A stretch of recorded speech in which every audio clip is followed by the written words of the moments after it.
함께 따라서 하시겠습니다. 임마누엘의 비밀. 한 번 더 따라서 하시겠습니다. 임마누엘의 비밀. 오늘 함께 묵독한 마태복음 1장 21절로 23절의 말씀을 가지고 임마누엘의 비밀이라는 제목으로 함께 말씀의 은혜를 나누겠습니다. 2024년 성탄절이 어김없이 찾아왔습니다. 얼마나 손꼽아 기다리셨는지 모르겠지만 어렸을 때 저는 이날을 손꼽아 기다렸던 것 같아요. 머리 위에 큰 양말 하나 갖다 놓고 산타 할아버지가 로봇을 갖다 주시기를 간절히 고대했던 그날이 지남과 동시에 내년 성탄절에 무슨 선물을 받을지 계획했던 것 같아요.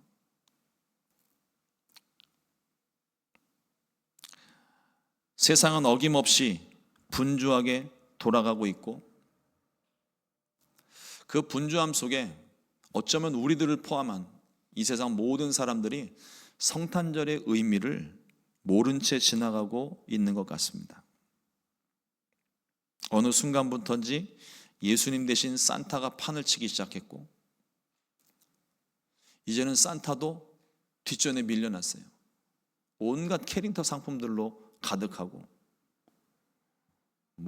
언젠가는 그린치인가요? 초록 괴물이 또 등장해서 산타도 다 잡아먹었고 그러다 보니까 모르겠습니다. 제가 나이가 들어서 동심이 다 파괴가 돼서 그런지 모르겠는데 성탄절의 설레임이 세상 가운데 별로 보이지가 않는 것 같아요.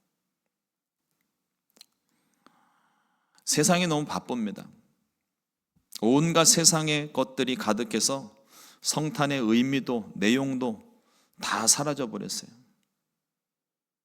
올해는 특별히 전 세계에 흩어져 있는 모든 한국인들에게 유난히 더 그런 느낌이 드는 것 같습니다. 앞서 이경재 집사님이 기도하실 때 크리스마스 폭탄 테러가 일어난 사실조차도 모르고 있었어요. 저만 모르는 거죠.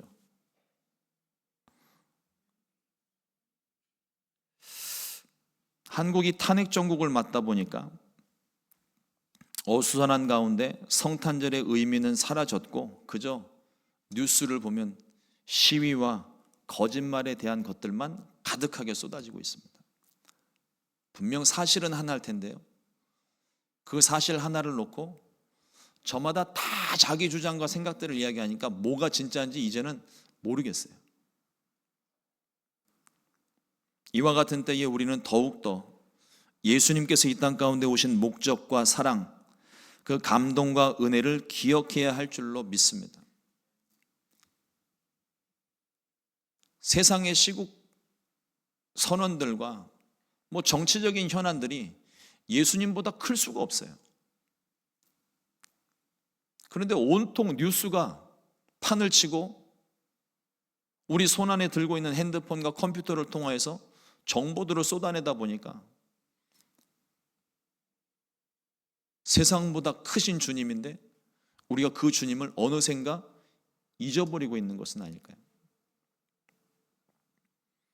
하나님은 우리들에게 참 놀라운 이름 하나를 주셨습니다. 그 이름 예수, 곧 자기 백성을 저희 죄에서 구원할 자라는 뜻인데 참으로 놀라운 구원의 이름을 주셨습니다.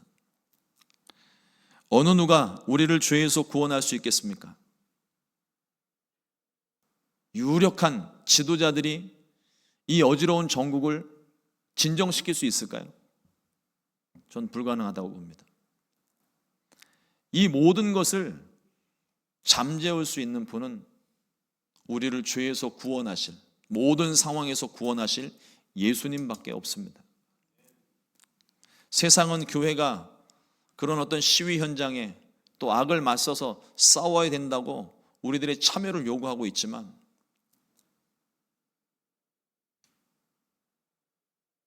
개인적으로 참여하는 것은 제가 뭐라고 얘기 안 합니다. 하지만 그리스도인의 신분으로서는 우리는 기도할 때예요.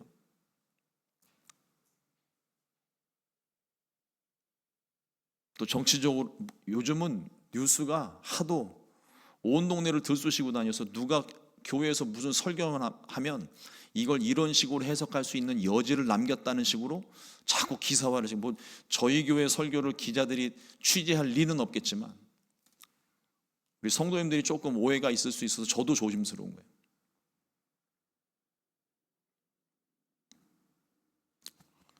그리스도인들은 기도해야 돼요. 이 어지러움과 혼란스러움을 잠재울 수 있는 건 다시 말씀드려도 예수님 밖에는 없습니다. 그러므로 우리가 더욱더 모일 때는 기도해야 되는 거예요. 그리고 오늘 말씀에 보면 또 다른 이름 하나를 주셨는데 임마누엘이라는 이름입니다. 하나님이 우리와 함께 계시다. 저는 오늘 우리 가운데 오신 예수님을 기억하며 하나님의 사랑, 그 은혜, 특별히 우리와 함께 하시는 하나님에 대해서 잠시 은혜를 나누려고 합니다. 첫 번째로 임마누엘의 비밀이에요. 하나님이 우리와 함께 계시다 하신 뜻입니다. 이 임마누엘이라는 표현을 성탄절이 되어야 성경에서 겨우 찾아보고 의미를 되새기는 경우가 많습니다. 하지만 하나님이 우리와 함께 하시는 것이 성탄절 때만이 아니에요. 예수님 오시기 이전부터, 아니 태초부터 지금까지, 그리고 앞으로도 영원토록 하나님은 우리와 함께 하시는 하나님이십니다. 임마누엘이라는 이름은 예수님 때에 와서 비로소 나타난 것이 아니에요. 우리가 신약에서 보고 있는 이 임마누엘이라, 오늘 함께 본독한 이 말씀 가운데 임마누엘이라 말씀하신 이 말씀은 이사야 선지자의 예언을 인용한 말씀입니다. 임마누엘은 하나님의 기본 속성이에요. 어디에나 계시는 하나님이십니다. 어디에나 계시는 하나님이 나하고만 함께하지 않는 게 아니시겠죠. 나하고 늘 함께 하시는 거예요. 어제나 오늘이나 영원토록 동일하게 우리와 함께 하시는 하나님이십니다. 간단한 주요 사건들 몇 개만 봐도 그래요. 여러분, 우리가 레위기 말씀을 함께 공부를 했었는데 그 레위기 말씀의 처음 시작도 이스라엘의 광야 가운데, 그러니까 들어가기 직전까지, 성막이 만들어지기 직전까지만 해도 하나님은 산 위에서 모세를 부르시고 산 위에서 말씀을 하셨습니다. 그런데 레위기 말씀을 보면서 성막을 짓게 하시고 그 성막이 지어지고 난 다음부터는 하나님이 산 위로 모세를 부르신 것이 아니라 이스라엘 정중앙에, 삶의 중심에 성막을 세우시고 그곳에서 하나님이 모세를 부르시는 거예요. 하나님이 이스라엘과 함께 하신다는 징표가 됩니다. 또 에스겔 환상을 보십시오. 에스겔서의 맨 마지막에 야훼 삼마라는 이름이 나옵니다. 그 이름의 뜻은 그가 거기 계시다 하신 뜻이에요. 하나님께서 무너진 성전을 다시금 환상 가운데 보여주시면서 이 성전을 이렇게 짓고 내가 그 중앙에 나의 이름을 둘 것이다, 야훼 삼마라 하리라, 거기에 내가 있겠다 하신 약속의 말씀을 주신 거예요. 그리고 오순절 성령 사건을 보십시오. 세상 끝날까지 우리와 영원히 함께 하신다고 약속하셨고 실제로 그 성령이 오셔서 오늘날까지, 그리고 앞으로도 계속 성령님이 우리와 함께 하십니다. 하나님은 한 번도 우리 곁을 떠나신 적이 없어요. 물론 간간히 침묵하실 때가 있습니다. 깨달으라고. 하나님이 침묵하시면 우리는 더 속이 타서 막 답답해서 하나님을 더 찾게 되잖아요. 곁에 없어서 울고 불고 난리가 나면 그때 하나님이 말씀하십니다. 그러니까 있을 때 잘해. 하나님이 우리를 잊으신 것이 아닙니다. 하나님이 우리와 함께 하심을 잊은 것은 우리가 잊은 거예요. 하나님이 우리와 함께 하심에도 불구하고 눈에 보이지 않으니까 우리는 자꾸 잊어버리고 까먹고 헤맵니다. 문제를 만날 때마다, 무슨 날벼락 같은 상황들이 터질 때마다 우리는 그때마다 우왕좌왕하게 돼요. 하나님 곁에 늘 계시는데도, 방금 전까지 나와 함께 계셨는데도 문제 터지기 시작하면 그때부터 정신없어서 내 곁에 계신 하나님을 찾는 것이 아니라 문제 상황 속에 뛰어들어요. 그러나 그 문제 상황 속에서도 주님이 우리와 함께 계시는데 우리는 문제에 몰두한 나머지 내 곁에 계신 주님을 깨닫지를 못하는 겁니다. 그리고 하나님을 찾아요. 어디 계십니까? 이렇게 긴박한 상황에 주님 어디에 계십니까? 주님이 아무리 불러도요, 그 문제 상황 속에 들어가 있는 나는 주님의 음성을 듣지를 못합니다. 우리와 영원히 함께 하셨던 그 하나님이 인간의 몸을 입으시고 이 땅 가운데 오신 날이 성탄절인 거예요. 성육신 하셨을 뿐만 아니라 임마누엘 하고 계셨습니다. 그들이 깨닫지 못했지만 이제 깨달으라고 임마누엘이라는 이름을 알려주시고 내가 너희와 함께 한다는 것을 분명하게 가르쳐주고 계십니다. 우리와 함께 하시려고, 우리를 구원해 주시려고 주님이 이 땅 가운데 오셨습니다. 성령으로 동정녀 몸에 잉태하셨듯이 성령으로 충만하게 하사 세상 끝날까지 우리와 항상 함께 하십니다. 성령 충만은 임마누엘의 하나님을 경험하는 은혜의 체험이기도 합니다. 두 번째로 성육신의 비밀을 말씀합니다.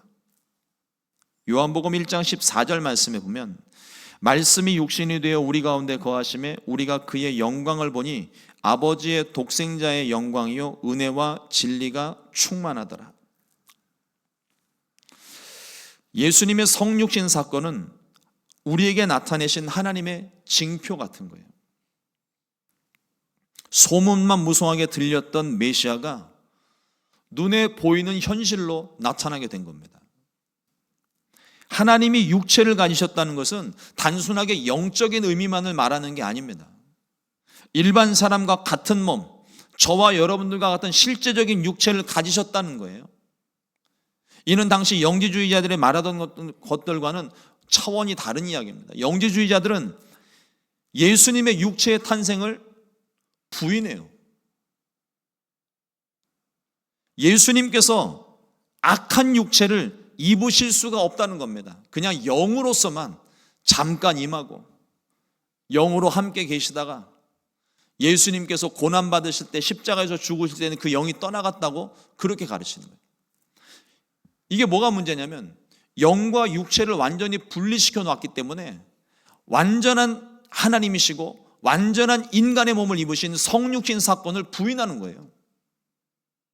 영으로서만 임하신 것이 아니라 실제로 육체를 입으신 겁니다. 사람이 되신 거예요. 성육신 하신 예수님이 우리 안에 거하신다는 의미에 사용되고 있는 이 헬라어 단어를 보면 스케노스라는 단어를 쓰고 있습니다. 이 단어의 원래 뜻은 텐트를 친다는 의미예요.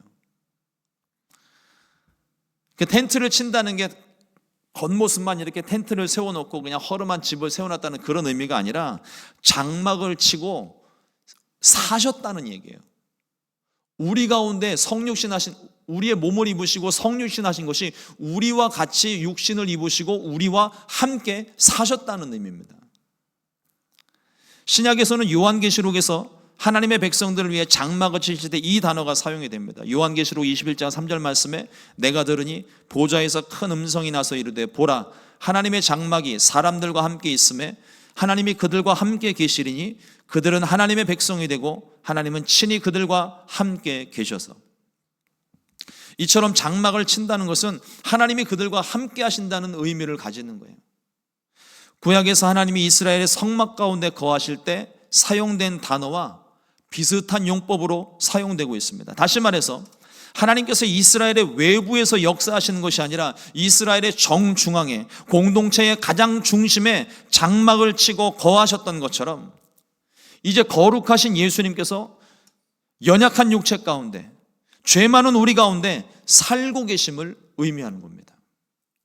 같은 의미로 성령이 우리 가운데 오신 것은 사도 바울이 선포했던 것과 같은 말씀이에요. 고린도전서 3장 16절 말씀에 너희는 너희가 하나님의 성전인 것과 하나님의 성령이 너희 안에 계시는 것을 알지 못하느냐. 우리 육체가 이제 하나님의 영이 거하시는 성전이 되었다는 것을 분명하게 선포하고 있습니다.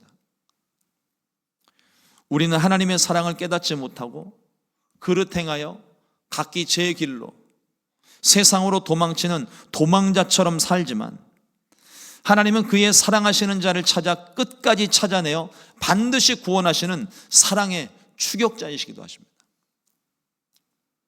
우리가 예수님 믿는 이상 주님의 손에서 벗어날 수 있는 방법은 없습니다. 혹시라도 마음에 갈등을 가지고 계신 분들 계시다면 아예 포기하세요. 못 벗어나요. 주님이 우리를 사랑하셨고 목숨까지 내던져가면서 우리를 살리셨기 때문에 우리는 주님의 소유된 백성입니다.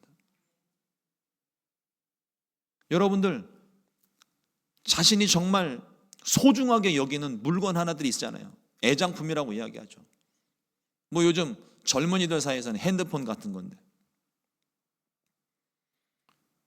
뭐 어르신들도 마찬가지일 것 같아요. 핸드폰 밖에 나왔는데 핸드폰 집에 두고 오면 여러분 어떻게 하시겠습니까? 약속 시간에 늦더라도 가서 핸드폰 갖고 와요. 왜 그럴까요? 그게 없으면 안 되거든요. 늦는다고 연락도 못 하거든요. 혹시라도 누가 나 찾을까 봐 걱정하거든요.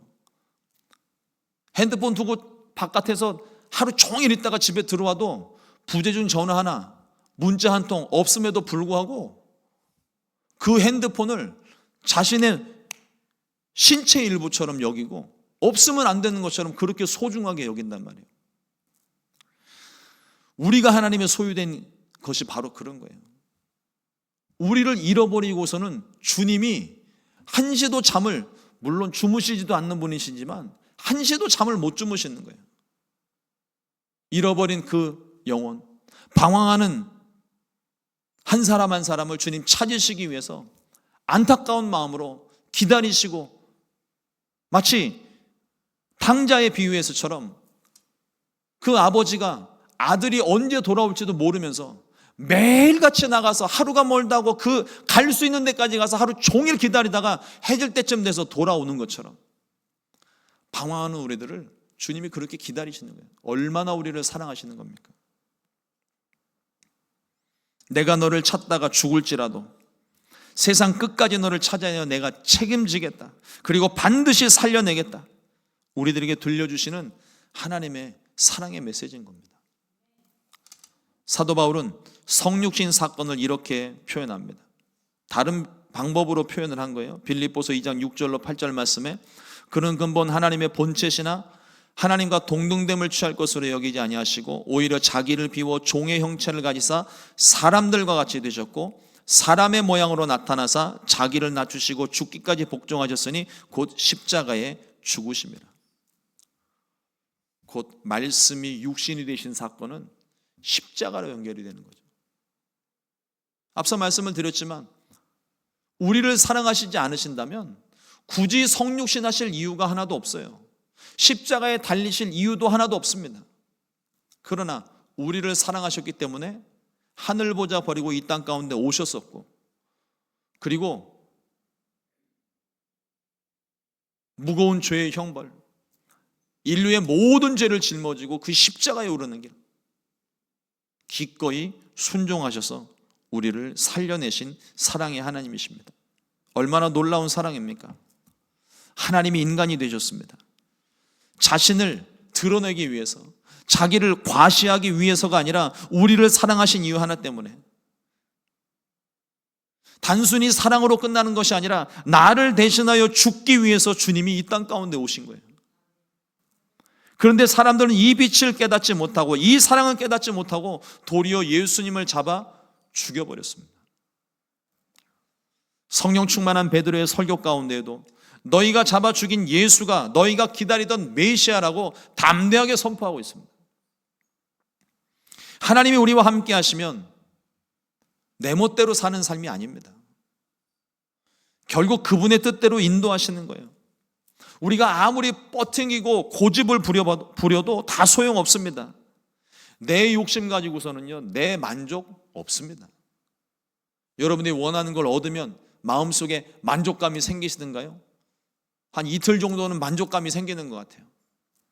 다 일주일 지나고 한 달 지나면 벌써 그 만족감은 사라지고 없습니다. 온데간데 없어요. 여러분 새 집을 사고 새 차를 사보셨잖아요. 처음에 새 차를 사면 혹시라도 기스나다가 흠집 날까봐 매일같이, 전 예전에 그 기억이 있거든요. 지금은 뭐 그런 차들이 거의 없지만 저희 아버님 처음 차를 사셨을 때 뭐 그라지도 없고 차고도 없고 아무것도 없고 길가에다 세우는 거예요. 주차장도 없고 연립주택 그 차들 왔다 갔다 하는 곳에 그 옆길에다 그냥 차를 대놓으셨거든요. 비가 오나 눈이 오나 퇴근하고 집에 들어오시면 차에서 내리셔가지고 트렁크에서 커버 하나를 큰 걸 펼쳐갖고 그걸 다 뒤집어 씌우셨어요. 아침에 비가 오는데 막 귀찮고 그런데도 바쁜데도 그거 다 개가지고 또 넣으시고. 왜 그랬습니까? 새 차거든요. 기스나면 안 돼요. 제가 그 차에 흠집이라도 내면 저는 되게 혼났거든요. 아들도 용서를 안 하시더라고요. 얼마나 애지중지하는 거예요. 그러나 그렇게 돼도 시간이 한 달이 지나고 조금 지나고 나면 그 기쁨과 만족감이 다 사라지고 없는 거예요. 어떤 자동차 세일즈맨이 그러더라고요. 새 차는 사는 순간부터 중고차래요. 우리는 그게 새 차가 한 달이 가고 1년이 되도록 새 차 갖고 갈고 닦고 뭐 조이고 기름칠하고 뭐 이렇게 애지중지하지만 영업사원이 하는 얘기는 그거예요. 사는 순간 중고차라는 거예요. 그 말이 명언이더라고요. 그러니 너무 애지중지할 필요도 없어요. 어차피 기스 날 거. 어차피 사고 나면 안 되겠지만 조금 긁히고 흠집 날 거. 뭐 그렇게 애지중지 하고 쩔쩔 매는지 모르겠어요. 그러나 주님은 달라요. 세상의 것들은 내 속을 채울 수 없지만 주님이 내 안에 계시면 모든 것이 만족합니다. 하나님은 독생자 예수 그리스도를 우리 가운데 보내신 것이 바로 그거예요. 오셔서 우리의 모든 죄와 허물을, 가난과 저주를, 질병을 제거해 주시고 영원한 생명을 주시기 위해, 우리 속에 참된 만족과 평안을 주시기 위해, 안식을 주시기 위해, 다시 목마르지 않는 생수를 주시기 위해 그 몸을 찢으셨고 우리에게 살 길을 열어주셨습니다. 예수님의 성육신은 이것을 눈으로 보고 믿으라고 보내주신 징표 같은 거예요. 메시아가 오신다 이 사람들이 맨날 귀로만 들었어요. 근데 그 귀로만 듣던 것이 이제 눈으로 볼 수 있고 손으로 만질 수 있고 함께 할 수 있는 실체가 되어 나타나게 된 겁니다. 이제는 어느 누구도 예수님을 부인할 수 없게 만들어 두셨다는 거예요. 이러한 영적인 의미들을 눈으로 볼 수 있게 하신 은혜가 성육신의 사건 속에 담겨 있습니다. 나를 위해 성육신 하신 주님을 모셔야 합니다. 예수님께서 이 땅에 성육신 하신 것처럼 또 다른 보혜사를 보내어 지금도 우리와 함께하고 계세요. 세 번째로 성령 충만의 비밀입니다. 이제는 우리가 세상 속으로 임마누엘 할 때예요. 무슨 이단 교주의 가르침이 아닙니다. 하나님이 우리와 함께 하심이 곧 임마누엘이에요. 예수 그리스도를 보내어 주심같이 오늘 우리에게 성령을 보내주셨습니다. 성령 충만의 영, 예수의 영이 가득한 새 생명으로 가득한 성도가 세상 가운데 있어야 되는 거죠. 그들 곁에, 그 세상 믿지 않는 사람들 곁에 임마누엘 해야 됩니다. 주님이 직접적으로 임마누엘 하시는 것이 아니라 저와 여러분들을 먼저 보내시고 임마누엘 하게 하시는 거예요. 왜냐하면 내 속에 하나님이 계시니까 내가 그들 곁에 있으면 하나님이 그들 곁에 계시는 겁니다. 내가 가는 것이 아니에요. 나와 함께 하시는 성령님이 함께 하시는 것입니다. 내 이웃을 내 몸과 같이 사랑하라 말씀하셨어요. 우리와 함께 하신 임마누엘의 모습으로 이 사랑이 실천되어져야 되는 겁니다. 곁에 있으면 감동이고 함께 있기만 해도 든든함을 주는 사람들이 있습니다. 그런 사람이 있으면 참 기분이 좋죠. 든든하고 평안하고. 그래서 사람들이 그런 사람들을 찾아 헤맵니다. 그런 사람을 친구 삼으려고 해요. 그런데 이걸 한번 거꾸로 생각을 해보세요. 혹시 내가 나타나면 모임이 파하지는 않는지, 사람들이 막 웃으면서 이야기하고 있는데 내가 싹 가면 분위기가 싸늘해진다든지, 없던 약속들을 갑자기 잡아서 막 사람들이 뿔뿔이 흩어진다든지, 내가 갔는데 그런 일이 벌어진다면 여러분 심각하게 고민 한번 해보셔야 돼요. 참된 예수님의 제자가 되시기를 주님의 이름으로 축원합니다. 요한복음 14장 35절에 너희가 서로 사랑하면 이로써 모든 사람이 너희가 내 제자인 줄 알리라 말씀하십니다. 나를 통해 예수님이 나타나야 돼요. 곁에 있으면 든든한 사람, 기쁨을 주는 사람, 그런 사람을 찾지 말고요, 내가 그런 사람이 되어줘야 됩니다. 예수님이 내 안에 계시면 내가 만족하잖아요. 예수님이 나와 함께 계신 이 만족감을 가지고 사람들을 대하게 되면 그들도 내가 겪는 만족감을 간접적으로 경험하게 되는 겁니다. 그러면서 자연스럽게 주님이 전달되는 거예요. 나의 모습을 통해서, 나를 통해 주님이 함께 하심을, 나를 통해서 주님이 당신도 사랑하고 계심을 말뿐 아니라 내 삶 가운데 보여줘야 되는 거예요.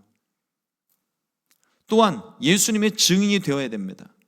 예수님이 이 땅 가운데 오신 것을 전하는 증인, 오셔서 우리의 모든 죄를 용서하시고 구원하신 것을 성령에 힘입어 담대하게 전해야 됩니다. 이러한 증인을 보면서 세상이 위로받고 세상이 구원받을 수 있어야 돼요. 저와 여러분들을 먼저 구원하신 이유가 바로 그것입니다. 요한복음 7장 38절 말씀에 나를 믿는 자는 성경의 이름과 같이 그 배에서 생수의 강이 흘러나오리라 하시니, 이것은 나 한 사람만을 위한 생수가 아니에요. 에스겔 성전 환상 가운데 보면 성전에서 흐르기 시작한 생수의 강이 광야를 흘러 산천초목을 푸르게 만들었던 것처럼 하나님의 사랑에 사로잡힌 저와 여러분들에게서 이 생수의 강이 흘러넘쳐야 됩니다. 목마른 세상, 광야 같은 땅을 저와 여러분들이 가서 적셔야 되는 거예요. 저와 여러분들이 세상 가운데 누가 만들어 놓은 하나님 나라를 누가 봐도 좋은 곳에 우리가 가서 사는 것이 아니라, 아무리 험하고 힘들고 어려운 곳일지라도, 사랑이 없고 미움이 가득한 그곳일지라도 하나님 모시고 내가 나아가면, 성령 충만함으로 무장해서 내가 나아가게 되면 광야 같은 곳에 길이 생기고 물길이 생기고 강이 흐르고 하나님 나라가 이와 같이 하나님 나라로 변해가는 모습이 저와 여러분들을 통해서 세상 가운데 나타나야 되는 겁니다. 내가 할 수 있을까요? 못하지요. 그러나 내 속에 계신 주님은 하실 수 있습니다. 우리가 그래서 성령으로 충만해야 되는 거예요.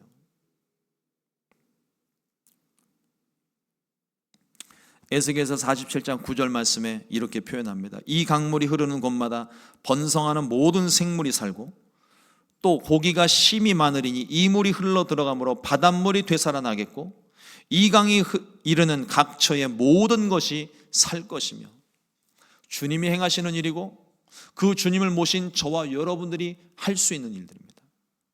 세상을 보십시오. 미움과 다툼과 전쟁이 가득한 그곳이에요. 온갖 거짓과 술수가 난무하는 세상입니다. 그곳에 가서 순둥이 같은 저와 여러분들이 가서 버텨낼 힘이 있을까요? 그곳에 가서 그들처럼 나도 악바리 같이 붙어야 그들을 싸워 이기는 것이, 그게 과연 주님이 원하시는 걸까요?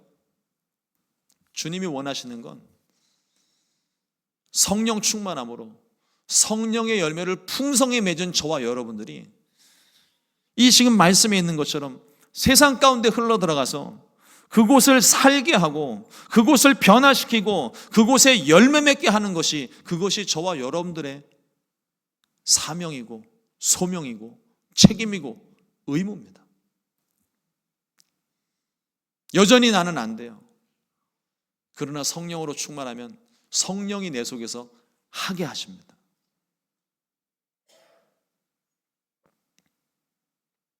임마누엘 하신 주님과 더불어 성령 충만한 저와 여러분들이 세상 가운데 흐르는 강물이 되어야 됩니다. 저와 여러분들이 있는 곳에 주의 사랑이 넘치고 생명이 넘치고 살만한 세상으로 변해야 할 줄로 믿습니다. 세상을 향한 축복의 통로가 되어 주십시오. 그리고 세상 가득 생명을 전하고 변화를 시켜 주십시오. 이와 같은 놀라운 역사가 저와 여러분들을 통해 나타나게 되기를 주님의 이름으로 축원합니다. 기도하겠습니다. 좋으신 하나님 감사합니다.